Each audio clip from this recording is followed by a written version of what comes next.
Hi అండి. మనం ఇంతకుముందు ఫామ్‌లో బాలమణికి సంబంధించిన ఎస్ఐఆర్ ఫామ్ నింపాము. తన డీటెయిల్స్ 2002లో సెర్చ్ చేసి ఇక్కడ నింపించేసాము. తర్వాత వాళ్ళ కూతురికి సంబంధించిన ఎస్ఐఆర్ ఫామ్ ఫిల్ చేశాము. సో ఇది నా నా అప్లికేషన్.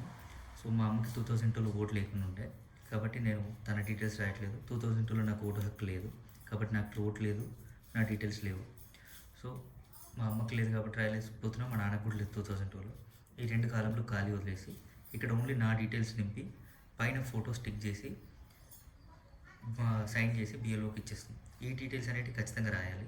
సో మా అమ్మ వాళ్ళ అమ్మకి 2002లో ఉంది కాబట్టి అమ్మది ఓటర్ ఐడి రాస్తాం, అమ్మ దాంట్లో వాళ్ళ అమ్మది కూడా రాస్తాం కాబట్టి ఆటోమేటిక్గా ఫ్యామిలీ ట్రీలో కన్సిడర్ అయిపోతుంది. సో వాళ్ళు రేపు పొద్దున గవర్నమెంట్ అకార్డింగ్ టు గవర్నమెంట్ ఈ 12 టైప్ ఆఫ్ డాక్యుమెంట్స్లో ఏదైనా ఒకటి సబ్మిట్ చేయమని నన్ను అడగొచ్చు. అడిగితే దాని బేస్ మీదకి వెళ్ళి నా బర్త్ సర్టిఫికెట్ లేదా నా క్యాస్ట్ సర్టిఫికెట్ లేదా నేను గవర్నమెంట్ ఎంప్లాయీ అయితే నాకు ఈ డాక్యుమెంట్లో ఏదో ఒకటి నేను సబ్మిట్ చేస్తాను. మళ్ళీ ఈ ప్రాసెస్ అంతా ఆగస్ట్ 1 నుంచి ఉంటుందని ఇన్ఫర్మేషన్ ఉంది. సో థ్యాంక్ యూ అండి.